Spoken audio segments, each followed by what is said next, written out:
prisoners while he was in there to cut the throats of all the prisoners. Oh, I remember that. That's lie. right. That's what right. they said. A barefaced but lie. It took 2 or 3 days later for the coroner to say, first of all, not one of these guards were killed by having their cutthroat or nor any kind of stab wounds at all. And they were well Secondly, treated. they were all shot with rifles coming from the attack and the siege. Right, 10 guards. Yeah, 10 guards were killed. So they tell that lie. 29 prisoners and then when at you that try to time. get New York Times to retract that, they put it on page 60-something in a small little back column. Yeah. But they wanted to leave that false notion out there Right. that the governor and whoever else put it out that Bobby Seale had told the prisoners to cut, which was not true. I never did. I've never said any such thing. And it took 25 years for Dennis Cunningham and Big Black and Liz Fink to win a lawsuit that they stuck with for 25 years. Yes.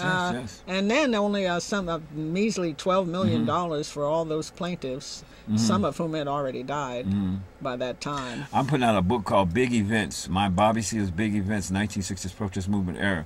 And one of the big events that I was involved in was this, fascist method of murdering and killing the prisoners and the guards at Attica. Good. Yeah, people need to remember Attica. They really do. The prison system now is so overcrowded in California, it's bursting at the seams and almost begging for another Attica. Begging for another Attica. And yes, the nonviolent criminals need to be let out as a method to cut it down, et cetera, and so on. And I've been floating the idea. I really think that we need amnesty for all prisoners who are suitable for parole, who have served endured 25 years in prison. Exactly. Enough is enough. I agree. And that will save the state a ton of money, the country a ton of money. Ton of money, exactly. Yeah, and there's no reason to keep these people locked up beyond 25 years. I have the concept of environmental renovation youth jobs projects. I mean, you mentioned Bobby Seale's Reach Chronicles. More importantly, Bobby Seale's Reach Foundation now is a nonprofit entity. And one of the aspects is to create jobs, and I call them environmental renovation youth jobs projects, but it doesn't limit prisoners. You know what I mean? My point is, you got so many people unemployed, we're not going to limit the jobs to youth. Jobs to everyone. My point is, you can do this. And one of my advocacies lecturing at colleges around the country for the last, 10 years? We can create 10 million jobs in the environmental renovation framework as it's related to evolving and help to evolve a balanced ecology, et cetera, and so on. Yeah.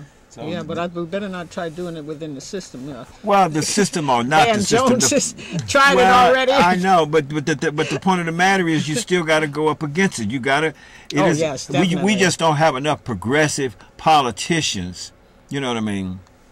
Isn't that an oxymoron? We don't have them. We just don't have enough of them. I mean, we got Congresswoman Barbara Lee, we got Barbara Rush. These are 2 former Black Panther Party members of the United States Congresswoman. I'm just saying, and there's some more there, but they're not progressive. There's 535 Congress people. And somebody was advocating this morning, we need to get rid of the Senate. Well, we need to get rid of the Senate. Every idiot up there who's not going to vote for this health option stuff, you know what I mean?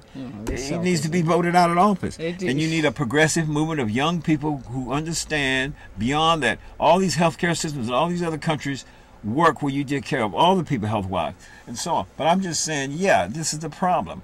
And it was our struggle in the 60s because we ran for political office. We had coalition politics, and we crossed all racial lines, etc.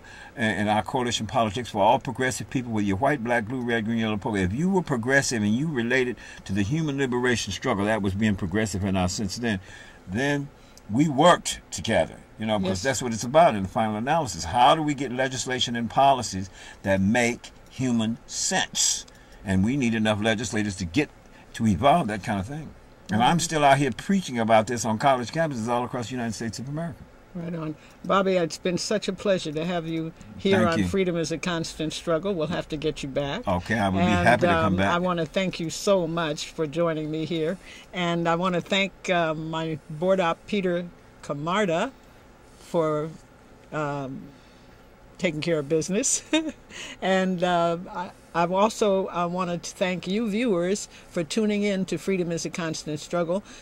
Please tune in next week when we'll have Raj Patel, who authored Stuffed and Starved, who will be with us. And don't forget that October 9th, Francisco Torres will be back in court. He's the last of the San Francisco 8 to be litigated, and we hope that the state, we want you to put pressure on the state, Jerry Brown in particular, to drop the charges. 5 have been exonerated. We need Cisco free. So free the San Francisco 8, all of them. And thank you. Free all political prisoners. And Bobby, what's the call? Free them all. What's the call? Free them all. Power to the people. We have to work towards a future world of cooperational humanism, right, economically, politically, etc. This is what the struggle, to me and a lot of people, is really about.